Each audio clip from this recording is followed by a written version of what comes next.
Welcome to today's daily problem.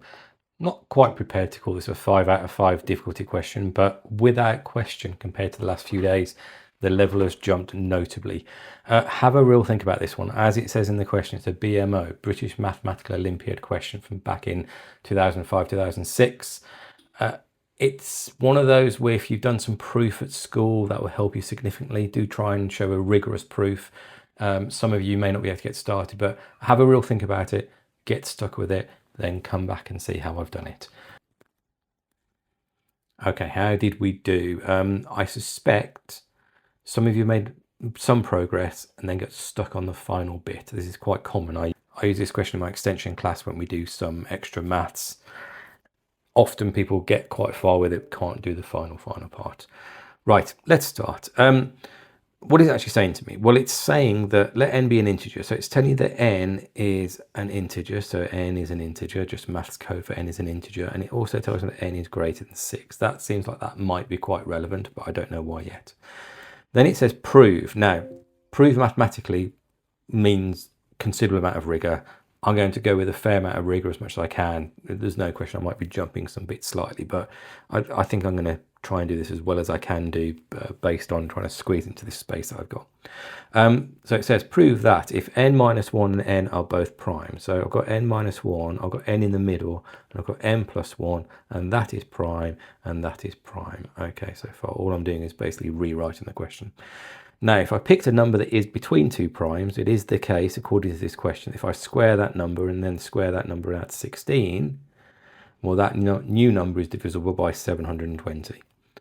Now, we have done a question that kind of links to this a little bit before. So if nothing else, probably 1 mark out of however many marks this might be worth, 720 is the same as 2 to the power of 4, so 16, times 9, so 3 squared, times by 5.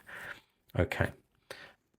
As I may have mentioned in different videos, if I can show something that's divisible by 16, so as in 2 4 times, and 3 twice, so 9 and 5, and it's divisible by all of those together, then it must also be divisible by 720. So let's try and do it individually. This is going to involve this is where the sort of thinking about what numbers mean and how numbers work comes into a bit. So let's consider the numbers we've got. So let's remind ourselves, we've got a number that is in between two prime numbers. Now, because the only even prime number is 2, and we know this number is greater than 6, it must be the case that these two prime numbers are odd, because otherwise it wouldn't be prime, because we divide by 2. So therefore, it must be the case that n must be an even number. So in other words, I can substitute for any number of n you choose that works between two primes. I can substitute that for a number that I can generically write as 2k, where k is also an integer. So I can substitute that 2k back into my equation here. So I'm going to put a big star, then I can talk about it more clearly. And if I substitute that back in, now if we just do the math, so 2k squared is 4k squared, n squared is 4k squared, and then 16 is 16. Now, for reasons of just demonstrating, I'm going to take a 4 out and put the k squared in. So if I take a 4 out, I get 16 on the outside, put the k squared inside, that's k to the power of 4.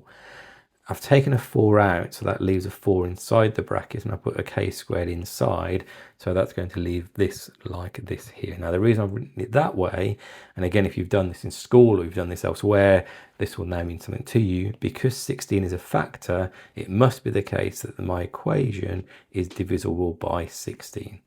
So in other words, I have shown it to be true for 2 to the power of 4. So far, so good. Again, if you got that far, well done. Yeah, it's a good start on the question. Next step, let's again consider what we've got. So I've got n minus 1, I've got n, and I've got n plus 1. Now, irrelevant to whether they are prime or not, if I have 3 consecutive numbers, one of those numbers must be divisible by 3.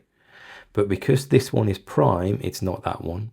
And because this last one at the end is prime, it's not that one. So it means that this one here must be divisible by 3, which means I can write it as 3 times k, where k is an integer, obviously different integer to the one that I may have used above. So it's just a math way of writing this, which means if I substitute it into the star equation, the equation at the start, I'm going to get 9k squared plus 16.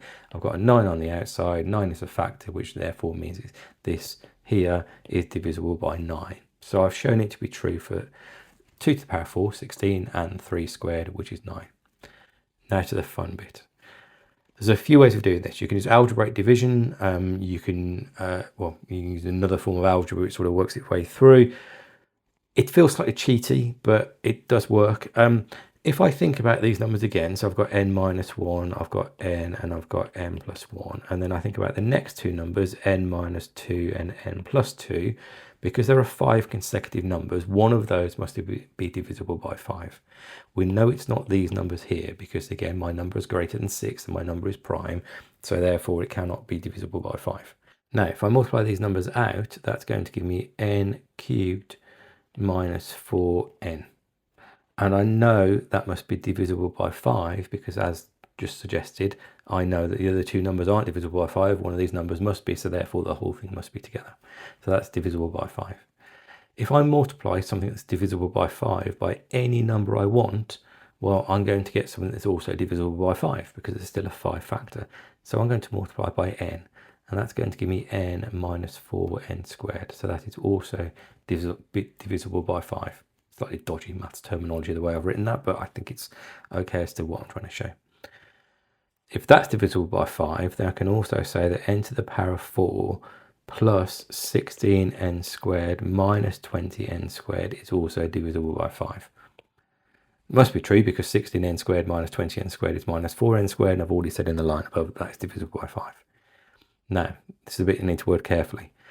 If this whole thing, so if all of this here is divisible by 5, and I know that is divisible by 5 because 20 is 4 times 5, and so therefore it's got a 5 in it. It must therefore be true that that is also divisible by 5, which is the same as the equation I'm trying to show. So that must also be divisible by 5, which means that I have shown that if I pick any integer that is between two prime numbers, then it is the case that if I take that integer and square it and multiply it by the number square plus 16, I will always get a number that is divisible by 720, and I have proven this to be true. Fantastic question, really nice question. It's one of my favourite questions because I always use this in my lessons.